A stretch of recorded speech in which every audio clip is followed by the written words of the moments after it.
Dobro leto je minilo, odkar se lahko Maribor pohvali tudi s tem, da si ga lahko ljudje ogledajo s Kočije. Kaj se pravzaprav v tem letu dogajalo, koliko potnikov je bilo, kdo so tisti, ki grejo največkrat na Kočijo, so to tujci, so to Mariborčani, katero pot si izberejo?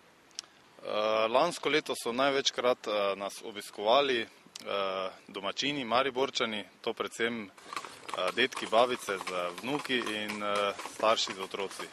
Izbrali so pa največkrat pot, to je do Treh ribnikov ali pa skozi park. Kaj pa tujci? Je kar, ampak 80% recimo je domačino. Se vam zdi, da tujci še premalo vedo za to možnost ogleda Maribora?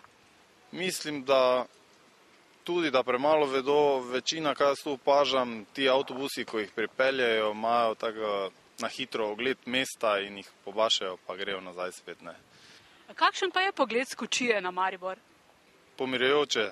Pravzaprav je od lani marsikaj novega tu pri tej Kočiji, ki vozi tako Mariborčane kot goste po Mariboru. Ja, po mesecu pa pol vožnje lani smo menjali Kočijo, ker je bila stara prek 150 let in je počasi začela razpadati, tako da smo kupili novo Kočijo. Letos imamo še novega konja, ker prej lani sta vozila sin pa mama, Pika pa Noni, in je Pika toliko stara, da je v penziji in smo zdaj drugega konja nabavili, dva mlada. Noni je zdaj star 3 leta, ta Barson pa 4. Kako pa se konja obnašata v prometu? Zelo dobro. Sta zelo pomirjena, tako da nimam problema.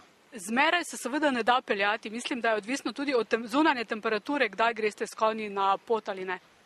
Mi smo tu vsako jutro od 11, razen če dežuje, potem pa če temperatura prek 30, da potem pa gremo nazaj. Jih spravim v hlev. Kako pa ta čas, ko recimo čakate oziroma ko so konji na razpolago za vožnjo, poskrbite zanje? Po vsaki vožnji ali pa na vsako uro jima ponudim vodo, drugače pa ob 2, 3 tu nekaj imamo pa malce dobita, še potem žito, oves, tako da sta preskrbljena. Sta se morala konja kaj posebej pripravljati na to, da bosta hodila oziroma vodila Kočijo po mestu, kjer je veliko prometa?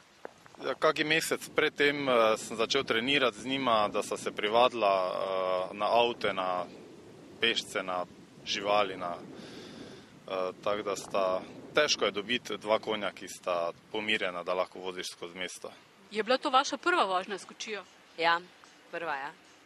In po čem vam bo ostala v spominu? Po vsem, po naravi, po muziki, ki jo konja proizvajata, po vonjavah. Po vsem, super je bilo, fajn doživetje. Ko boste imeli kakšnega gosta, ga boste peljala skozi Maribor na ta način? Absolutno, bom ja.